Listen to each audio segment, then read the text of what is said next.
গাছের পাতাগুলো কেমন হলদে হয়ে এসেছে। হেমন্ত শেষ হয়ে শীত নামার আভাস পাওয়া যাচ্ছে। আগে ভাগে আমার চাদর গুছিয়ে রাখতে হবে। ঠাকুমা, ও ঠাকুমা, বাড়ি আছো নাকি? কোথায় গেলে তুমি? আলো পোড়ামুখী, তাই বসে আছি বারান্দায়। দেখতে পাচ্ছিস না নাকি? এই বয়সে এই চোখের মাথা খেয়েছিস নাকি লছুরি? বুঝতেই, দেখো তো, এসেছি তো তোমার ভালোর জন্যই। তাও তো ছাট করে কোথো কেন বাপু? দেখ ননি, সকাল সকাল আমার মেজাজ চড়াবি না বলে দিলাম। কি করতে এসেছিস তাই বল আমায়। এই নাও, তোমার জন্য মা পাট শাক পাঠিয়েছে, তাই দিতে এলাম তোমার কাছে। না হলে কি আসতো তোমার এই মুখ কালো দেখতে? ও মা, জয়াটা দেখছি আমার সব কথা মনে রাখে। এখন পাট শাক পেলি কোথায় রে ননি? বাবা আজ মুখুজ্জেদের জমি পরিষ্কার করতে গিয়েছিল, সেখান থেকে এনেছে।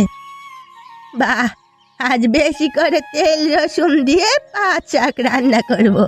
আম তেল দিয়ে খেতে বেশ ভালোই লাগবে গরম ভাতের সাথে। তুই থাক, দুপুরে কে যাস আমার থেকে? না না, আমার স্কুল ছুটি দিয়েছে শীতের জন্য।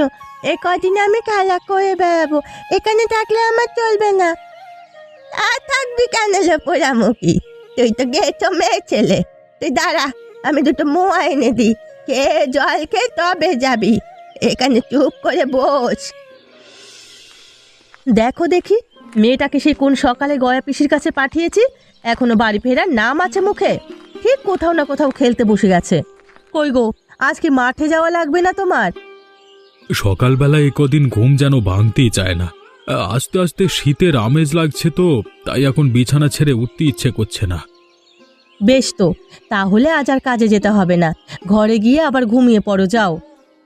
তুমিও না গিন্নি, একটা কথা বললে যে তার কতগুলো মানে বের করো তার ঠিক নেই। আমি তো কথার কথা বললাম আর কি। হয়েছে বাপু, হয়েছে। তোমার সাথে এত বেশি কথা বলার সময় নেই আমার। এখন তাড়াতাড়ি খেয়ে কাজে যাও। ওদিকে মাঠের ফসল কাটার সময় হয়ে গেল, উঠানটায় গোবর দিয়ে লেপতে হবে। আরে ধান সেদ্ধ করবার জন্য যে চুলাটা বানানো হয়েছিল সেটাও একটু মেরামত করে রেখো গিন্নি। তা তো রাখতেই হবে। সেদ্ধ চাল আর আতপ চাল দিয়ে তো আবার পিঠে পুলি বানাতে হবে নবান্নে। ননি কোথায় গিন্নি? ওকে তো দেখতে পাচ্ছি না সকাল থেকে। সে কি বাড়ি থাকার মেয়ে? কটা শাক দিয়ে গয়া পিসির কাছে পাঠিয়েছিলাম সেই সকালে, এখনো বাড়ি ফেরেনি। তুমি খেয়ে মাঠে যাও, তবে আমি রান্নার জল নিয়ে আসি। ঠিক আছে গিন্নি, ঠিক আছে। ওলো পোড়ামুখী, তোর তো সাহস কম নয় রে। এই ঘাটের ও গরুকে স্নান করানোর সাহস কে দিয়েছে তোকে? জানিস না এই ঘাটের জল দিয়ে সবাই রান্না করি আমরা? ও মা, মামা, মুখ পুরির সাহস কত বড়! আমার কথা তোয়াক্কা না করেই কেমন হেঁটে চলেছে দেখো। আর যদি একদিন তোকে এই ঘাটে আমি দেখেছি, তবে তো চুলের মুঠি ধরে সারা গ্রাম দৌড় করাবোই, আমি বলে দিলাম।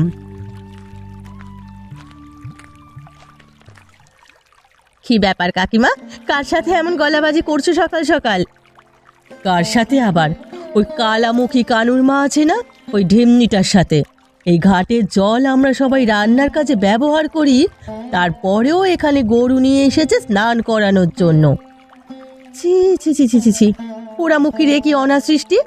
আগে বললে না কেন আমায়? ও চুলের মুঠি ধরে দিতাম কয় ঘা। দেখলি না, কথা শুনে কেমন ফ্যাল ফ্যাল করে তাকিয়ে চলে গেল, যেন কিচ্ছুটি বোঝে না। থাক, বাদ দাও কাকিমা, বেশ তো অনেক বেলা হলো, বাড়ি গিয়ে আবার রান্না চড়াতে হবে, বাড়িতে অনেক কাজ পড়ে আছে। হ্যাঁ রে, তোদের বাড়ির ধান কবে আসবে? আমাদের জমির ধান তো পেকে গেছে শুনলাম। আমাদের ধানও পেকেছে কাকিমা, কদিনের মধ্যেই কাটা শুরু করবে। না, আর গল্প করে সময় পার করলে হবে না, আমার বাড়িতেও অনেক কাজ পড়ে আছে। জল নিয়ে বাড়ি চাই, চল। হ্যাঁ হ্যাঁ, তাই চলো। কই রে আপু, আয় বাবা, খেতে আয়। তোর বাবাকেও একবার ডেকে দে তো দেখি। কি ব্যাপার, অপু কোথায়? এখনো এলো না কেন খেতে? সারাদিন ঘরে শুয়ে শুয়ে বসে থেকে তার নাকি আর ঘরে থাকতে ভালো লাগে না। বেশ তো, অপুকে তাহলে বিকেলে কোথাও ঘুরিয়ে নিয়ে এসো বাইরের থেকে। তোমার ছেলে আমার কথা শুনলে তবে না।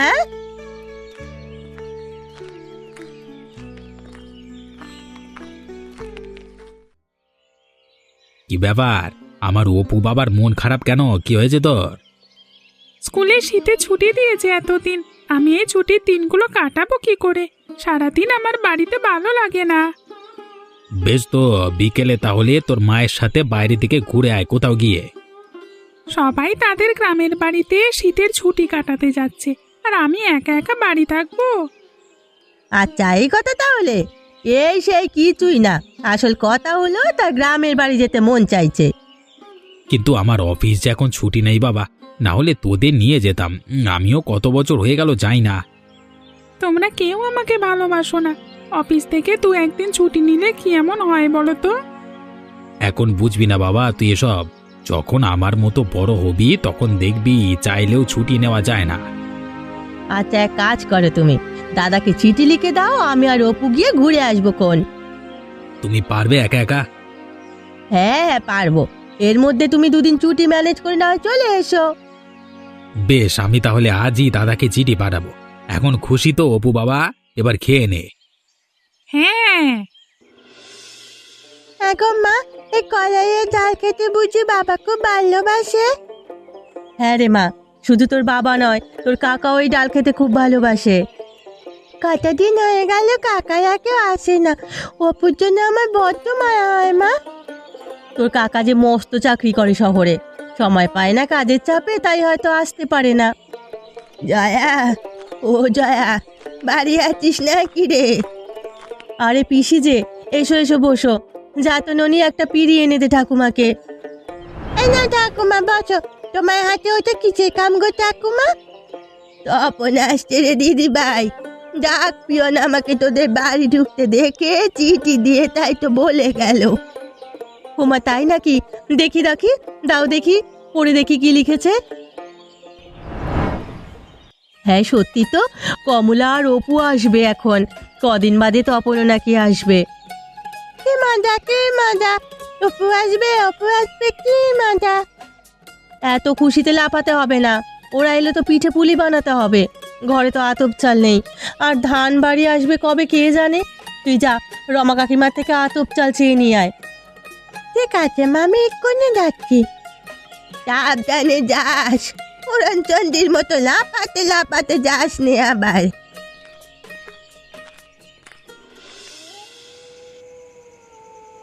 বাবা, তুমি অফিসে ছুটি নিয়েছো? তুমিও আমাদের সাথে যাবে তো বাবা? আমার তো মনে হচ্ছে এখনই চলে যাই বাবা, কিন্তু কি করব বল, অফিস থেকে এতদিন ছুটি দেবে না। তোরা আগে যা, কয়েকদিন পরে মানে কয়েকদিন থাকবার পরে আমি গিয়ে তোদের নিয়ে আসবো। সে কি, তুমি কখন এলে গো? আমি তো টেরই পেলাম না। টের পাবে কি করে? তোমার ছেলে যে কলিং বেল বাজবার আগেই এসে দরজা খুলে হাজির। গ্রামের বাড়ি যাবার কথা শুনে সেই থেকে আমার মাথা পাগল করে দিলে একেবারে। সেখানে গিয়ে কি খাবে কি করবে, এই নিয়ে তার মাথা ব্যথা শেষ নেই। আমি গ্রামে গেলে এবার শীতে খেজুরের রস খাবো, কিন্তু গতবার আমাকে ঠান্ডা লাগবার ভয়ে খেতে দাওনি, এবার কিন্তু আমি বড় হয়েছি। ঠিক আছে বাবা, তুই খাস, তোর যেটা খেতে মন চায় খাস। আমার খুব জোর খিদে পেয়েছে, তুমি খাবার টেবিলে খাবার দাও গিন্নি, আমি এক্ষুনি হাত মুখ ধুয়ে আসছি। আর হ্যাঁ, কালকে রাতেই কিন্তু তোমাদের ট্রেন, সব গুছিয়ে রেখো। রে, কালকে আমরা গ্রামের বাড়িতে যাব। হয়েছে, এখন খেতে বসবি চল।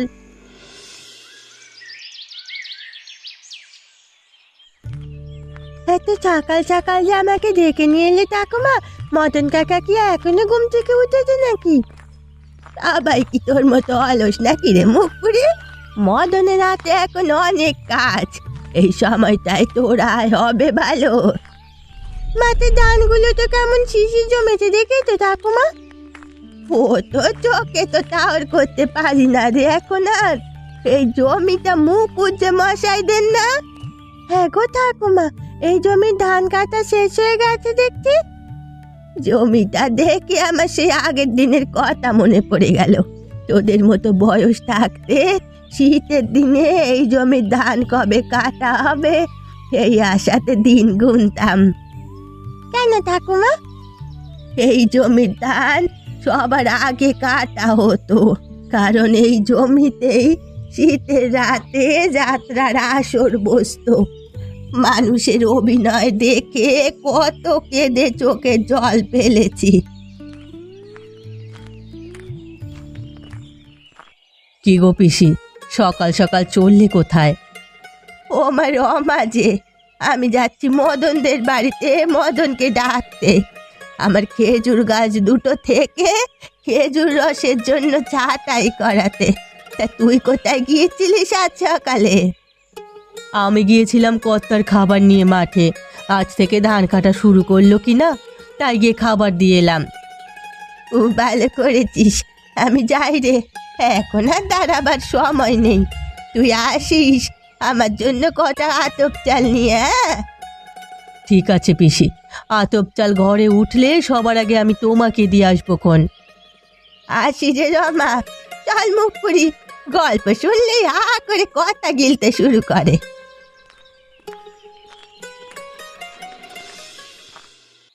হ্যাঁ গো, ধান কাটা তো শুরু হয়ে গেল, এদিকে শীতটাও বেশ ঝাঁকিয়ে পড়েছে। তুমি একা হাতে বাড়ির সব কাজ করতে পারবে তো? পারবো বই কি, বেশ পারবো। গায়ের বউ হয়ে এসব কাজ না পারলে চলে নাকি? ননি কোথায়? ওকে তো দেখছি না। সে তো সকালে উঠেই গয়া পিসির সাথে বেরিয়েছে, ফেরার সময় স্টেশন হয়ে ফিরবে। ওহো, আজ তো আবার ছোট বউ আর অপু আসবে। বাজারঘাট কিছু লাগবে নাকি? লাগবে বলেই তো সকাল সকাল তোমায় ডেকে দিয়ে খেতে দিয়ে দিলাম। খেয়ে তাড়াতাড়ি বাজার করে নিয়ে এসো।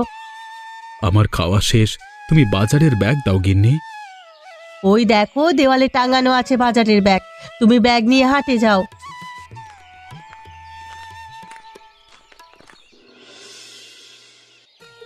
ও মা, কোথায় গেলে তুমি? এই দেখো কাজে নিয়ে এসেছি। উমা, তোরা চলে এসেছিস? আর আমি সেই সকাল থেকে পথ দেখছি। কেমন আছো গো দিদি? কতদিন হলো তোমাকে দেখি না। থাক, আর ঢং করিস না, আমাদের কথা তো মনেই পড়ে না তোদের। আমার অপু বাবা কেমন আছে? আমি ভালো আছি জেঠিমা, তুমি কেমন আছো? আমিও ভালো আছি। অনেক পথ পাড়ি দিয়ে এসেছিস, এখন ঘরে চল, কিছু মুখে দিয়ে বিশ্রাম করবি, চল। হ্যাঁ গো দিদি, তাই চলো। হ্যাঁ গো ঠাকুমা, তারপরে কি হলো? তারপরে আর কি হবে, সে রাজপুত্র রাক্ষসীকে মেরে রাজকন্যাকে পাতাল থেকে উদ্ধার করে নিয়ে এলো। এরপরে ধুমধাম করে তাদের বিয়ে হলো। আজ বেশ জাকিয়ে শীত পড়েছে, আমার তো এই শীতে কাতার নিচ থেকে উঠতেই মন চায় না। চুপ করলো পোড়ামুখী, সকাল হবার আগেই উঠে লোকের গাছে বাগানে গিয়ে হাজিরা দিস তুই। এই শীতে আমরা তোদের বয়সী থাকতে সবাই মিলে পিকনিক করতাম। কি কি দিয়ে পিকনিক করতে তোমরা ঠাকুমা? আমরা সবার বাড়ি থেকে চাল, ডাল, তেল, আলু এসব এনে তাই দিয়ে সবাই মিলে পিকনিক করতাম। ননি দিদি, চলো না আমরাও পিকনিক করি। আমারও সবাইকে নিয়ে পিকনিক করতে মন চাইছে। এই নে, সবাই ভাপা পিঠা খা বাবা। কি গল্প চলছে সবাই? ও জেঠিমা, চলো না, শীতের দিনে আমরা সবাই পিকনিক করি। আমার খুব পিকনিক করতে মন চাইছে। সে ছোটবেলার কথা মনে করিয়ে দিলি রে অপু। আমরাও ছোটবেলায় শীতের দিনে কত পিকনিক করেছি। তাহলে চলো না আমরা পিকনিক করি, কাল করলে কেমন হয়? তোর বাবা বাড়ি আসুক, আমি কথা বলে দেখব। এখন তো মাঠে অনেক কাজের চাপ, ধান কাটা চলছে। আচ্ছা, দাদা আসলে সে নিয়ে কথা বলা যাবে কোন। এখন গরম গরম পিঠা খাও সবাই, নাহলে পিঠাগুলো ঠান্ডা হয়ে যাবে। আহা, এই শীতের সকালে এই শিম দিয়ে টমেটো আর পাঁচমেশালি সবজিটা খেতে যে এত ভালো লাগে, মুখে লেগে থাকে যেন সারা বছর এই স্বাদটা। আমি তো শহরে থাকলে শীতকাল এলেই দিদির হাতের এইসব রান্না খুব মনে করি। তোমার হাতে জাদু আছে দিদি, বলতে হবে। তাহলে আমরা যেদিন পিকনিক করবো সেদিন মা রান্না করবে, কি বলো কাকিমা? তোর মাই তো রান্না করবে, আমরা সবাই সব গুছিয়ে দেব, আর তোর মা কেবল রান্না করবে। এখন মাঠে তো কাজের অনেক তাড়া, এসব ফেলে কি পিকনিক করা সম্ভব হবে? সারা বছরই তো তারা থাকে, একটা দিন ছেলে মেয়ে পিকনিক করতে চেয়েছে, সেদিনের জন্য সব বন্ধ রাখবে। তবে তোমরা কবে করতে চাচ্ছ পিকনিক? আমরা কালকেই পিকনিক করতে চাচ্ছি। সকালবেলায় তুমি আর হারান দাদু বাজার করে আনবে, আর সবাই এদিকে পিকনিকের আয়োজন করব আমরা। গয়া পিজি যেন তার হাতে সেই বিখ্যাত টমেটো চাটনিটা বানায়, হ্যাঁ বলে দেবে কিন্তু। তার হাতে চাটনিটা খেতে এত ভালো লাগে না। গোপাল, রে ও গোপাল, তাড়াতাড়ি মাঠে চল না বাপ। কি হয়েছে কাকা? শুনলাম আজকে রাতে বৃষ্টি হতে পারে। বৃষ্টি না হলেও নিম্নচাপ বাড়বে, এমন হলে ধান সব ঝরে যাবে তো। কালকের মধ্যেই সব কাজ শেষ করতে হবে তো। আমার খাওয়া শেষ, তোমরা খাও, তবে আমি উঠলাম। হ্যাঁ চলো চলো কাকা, চলো। হ্যাঁ হ্যাঁ, তাই চল তবে। হ্যাঁ,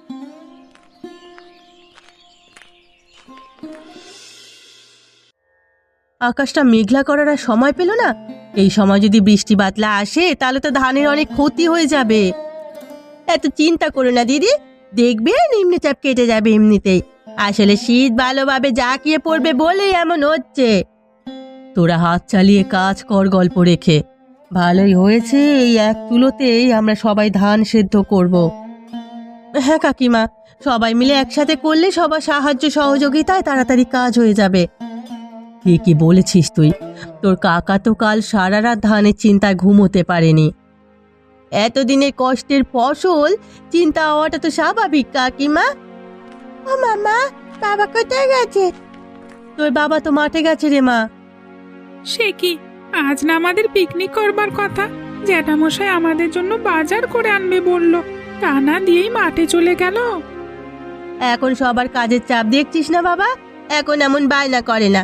আজকে অনেক কাজ আমাদের। তাহলে কি আমাদের পিকনিক করা হবে না? হবে রে দিদি ভাই, তোরা একটা দিন সবুর কর। আজ আমরা করতে পারিনি তো কি হয়েছে, আমরা কাল পিকনিক করব। কালকে আবার কি বাহানা দেবে তোমরা কে জানে। চলো দিদি, আমরা খেলতে যাই। চল। আরে তোরা যেমন নিশ্চুপ হয়ে গেলি কেন?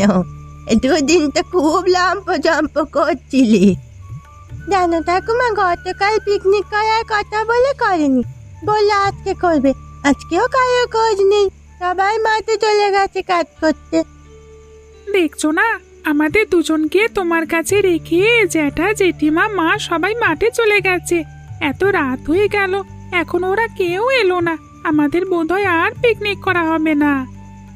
তোরা দুঃখ করিস না দাদু ভাই দিদি ভাই, আর আমি ওদের কান মুলে দেব। বাড়ি আসুক সব। তোদের মনে কষ্ট দেবার সাহস হলো কি করে ওদের? এখন তোরা চোখ বুজে থাক, আমি মাথায় হাত বুলিয়ে দিই। হরি দিন তো গেল, সন্ধে হলো, পায় করো আমারে। কেমন আছো পিসি? আরে তপন যে, কখন এলি বাবা? আমি তো সন্ধ্যের দিকে এসেছি, এসেই সোজা মাঠে চলে গিয়েছিলাম। সে কি ওরা ঘুমিয়ে গেছে? তোদের জন্য অপেক্ষা করতে করতে ঘুমিয়ে গেছে। আজ নাকি পিকনিকের আশা দিয়েছিস ওদেরকে। কত মন খারাপ করে কেটে কেটে ঘুম হলো আমার সোনারা। সেই ব্যবস্থাই তো করে এলাম আমি। আজকে তোমার পছন্দের একটা জিনিস হবে। আমার পছন্দের আবার কি? সেটা মাঠে গেলেই দেখতে পাবে পিসি, এখন আর সময় নষ্ট করা যাবে না। আরে চলো চলো, সবাই মাঠে চলো। তোদের মাথা ঠিক আছে তো? এই মাঝরাতে শীতের মধ্যে আবার মাঠে কি করতে যাব? গেলেই দেখতে পাবে। তুমি গায়ে শাল পেঁচিয়ে নাও, আর হ্যাঁ, তুমি ননিকে কোলে নাও, আর তপন দাদা অপুকে নাও। আর দেরি করা ঠিক হবে না। ওদিকে রমা কাকিমা দেরি হলে আবার বকাবকি করবে আমাদের। চলো চলো, সবাই বেরিয়ে পড়ি। আমি তো কিছুই বুঝতে পারছি না তোদের কথা। আমাদের সাথে গেলেই সব বুঝতে পারবে পিসি। এখন চলো।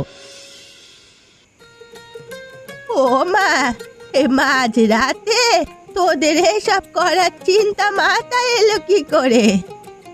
তোমাদের সবাইকে অবাক করে দিয়ে আমরা মধ্যরাতেই পিকনিকের আয়োজন করেছি। ওদের এখন ঘুম থেকে জাগিয়ে তোলো গিন্নি। এই ননি, অপু, তোরা ওঠ, দেখ আমরা কোথায় এসেছি। এ কি, আমরা কোথায়? রাতের বেলা পিকনিক? আমি স্বপ্ন দেখছি না তো? না রে বাবা, তুমি কখন এলে বাবা? আমি এসেই শুনলাম আমার ননিমা আর অপু বাবার মন খারাপ, পিকনিক হয়নি বলে। তাই এই মধ্যরাতেই গ্রামবাসীদেরকে নিয়ে মাঠে পিকনিকের আয়োজন করলাম। সত্যি বাবা? হয়েছে, এখন সবাই কাজে লেগে পড়ো দেখি। তাড়াতাড়ি রান্না শেষ করো, একটু বাদেই আবার ওরা সবাই চলে আসবে। আসবে আবার? তোমার জন্য একটা বিশেষ ব্যবস্থা করা হয়েছে পিসি। তোমার পছন্দের সেই যাত্রাপালার ব্যবস্থা করা হয়েছে। এই রান্না শেষ হলেই যাত্রা শুরু হবে। ও মা, তাই নাকি? হ্যাঁ গো পিসি, সেদিন ননি বলছিল আমাদের যে তোমার ওই যাত্রাপালা দেখার কথা। তাই তো মুকুজ্জ মশাই সেই জমিতেই আমরা আয়োজন করেছি। খুব ভালো করেছিস তোরা, খুব ভালো করেছিস। এখন চল চল রান্না শুরু করি। তোদের পছন্দের টমেটো চাটনি বানাবো আজ আমি। শীতের মধ্যরাতে এমন পিকনিক আমরা আরো করতে চাই বাবা, আমার অনেক ভালো লাগছে। আমারও খুব ভালো লাগছে। এবার থেকে প্রতি বছর শীতের সময় আমরা মধ্যরাতে পিকনিক করব। কি মজা, কি মজা! আপনারাও চলে আসুন আমাদের সাথে শীতের মধ্যরাতে পিকনিক করতে। এমনই সব মজার মজার গল্প দেখতে আমাদের সাথে থাকুন আর আমাদের চ্যানেলটিকে সাবস্ক্রাইব করতে ভুলবেন না।